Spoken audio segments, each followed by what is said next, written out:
All right, Ken Flo, before we get out of here, I've been mentioning you on Instagram, looking fine. Freddie Roach. Yes. Boxing Hall of Famer. You ended up in his gym. That was pretty cool to see. How'd that all come together? Dude, it was awesome. So Jorge Blanco, who trains George St. Pierre, he's actually worked with Michael Bisping, oddly enough, as well. But a phenomenal striking coach, excellent martial artist. He was over there, and I've been trying to hook up and meet up with him. And he was actually hitting pads with Freddie Roach. They worked very closely together. And, he was doing his own boxing training and apparently discussing different strategies and training strategies for George St. Pierre. And he invited me to come down and watch. And that was the first time that I've been to Wild Card before, but I've never had the opportunity of seeing Freddie Roach work. And it was just a real pleasure. I said, a pleasure to watch a master at work, and he really is, man. He's so specific with everything. He wants perfection in everything that he does. Always just so defensively aware and offensively aware, just very precise. And I learned a lot. I'm trying to learn as much as I can. So having the opportunity of seeing guys like Freddie Roach work and Jorge Blanco was just awesome for me. Just trying to learn, but and then getting the opportunity of talking to Freddie, man, it was awesome. He knows Peter Welch, my boxing coach, and a lot of the other guys that I've worked with. So we shared some a lot of funny stories and a lot of stories from the Boston area, and how he knew a lot of the same people. And man, I tell you what, Freddie has never looked better. Obviously, he stays active. I know he's been working out on his own as well, but he looks phenomenal. Like, he looks better than he did 5 years ago. Still very sharp. Working his ass off, and that was really cool to see, man.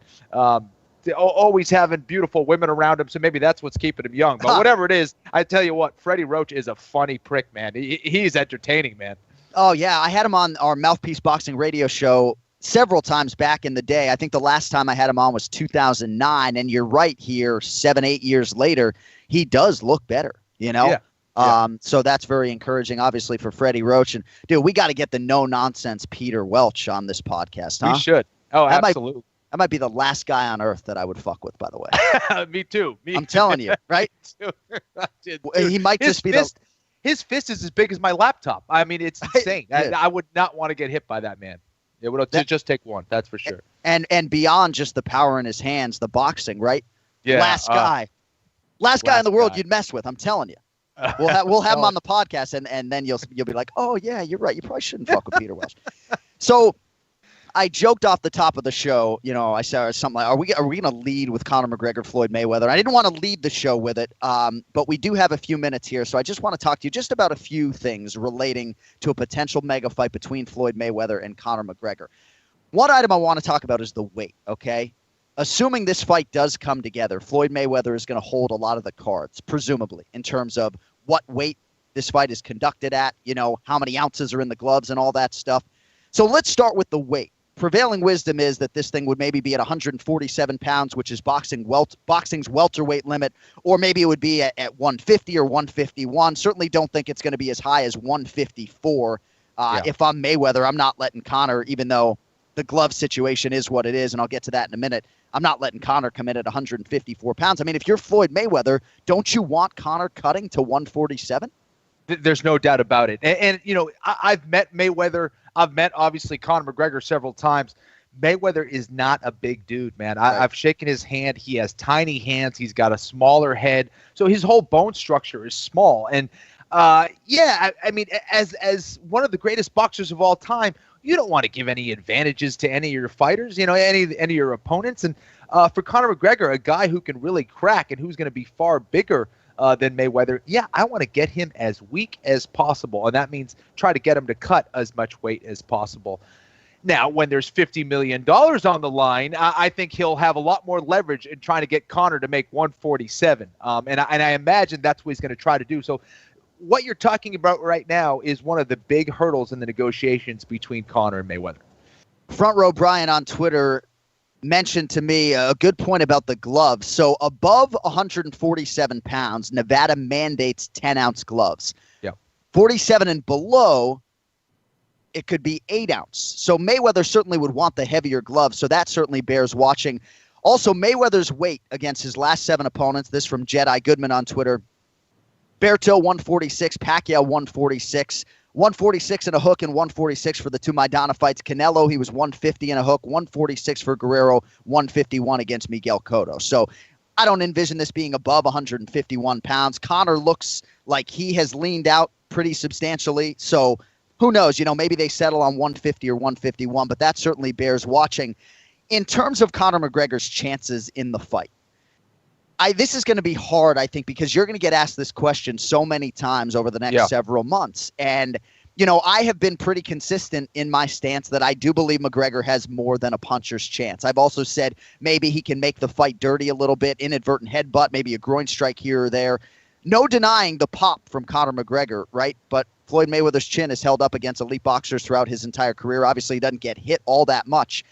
From a betting perspective or just from a competition standpoint, is this fight closer than people are giving it credit for, or is this just going to be a Mayweather whitewash, 12 dominant rounds?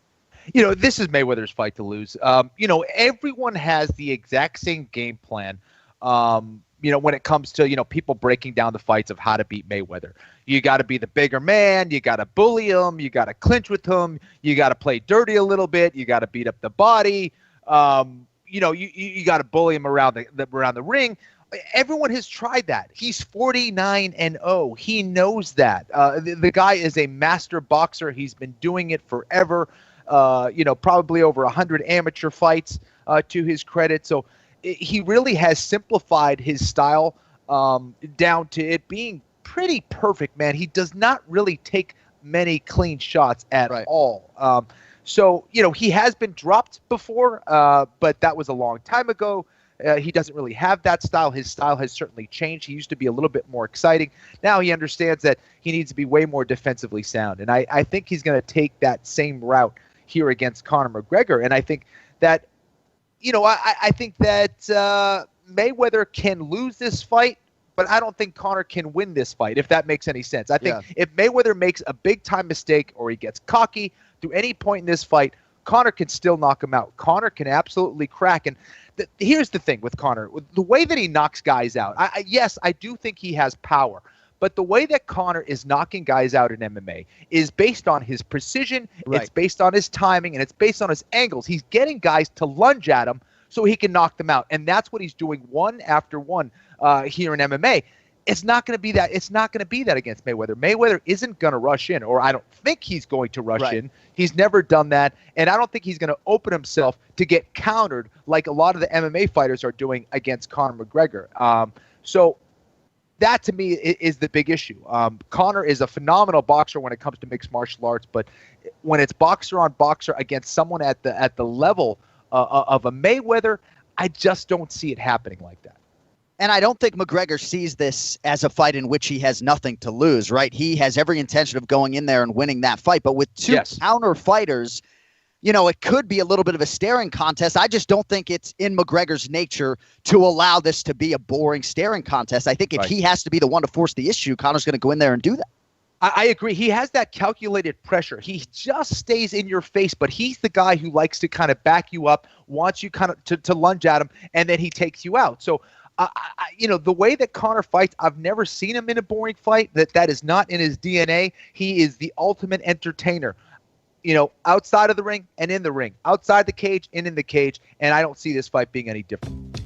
All right, good stuff. I'm sure we'll have more on that in the weeks to come. That's going to do it for this week. Thank you to Ray Longo. Thanks to Cheeto Vera for coming on. He recently got back to Southern California, so we appreciate Cheeto coming on, and hopefully this brings more attention to his story, which is just an unbelievable one. And this isn't, necessarily to try to raise more money for the surgery necessarily, but I think the more we get the word out there about his family situation, the better, and just really an inspirational story. And a lot of different layers to it. There's the Ecuador angle that has nothing to do with, the syndrome that his daughter suffers from. So happy to see Cheeto Vera get it done over the weekend. Thanks to him for joining us. Thanks to all of you for listening. Our producer, of course, is TJ DeSantis. TJ, best of luck on the Invicta FC call this weekend. You can see it all at UFCFightPass.com. All right, with that, for Ken Flo, I'm John Anik. Thank you all for listening. We will talk to you in a week or so. Until then, yo, later. The preceding podcast was a TJ DeSantis production. Comments, questions, and inquiries can be directed to DeSantisProd@gmail.com.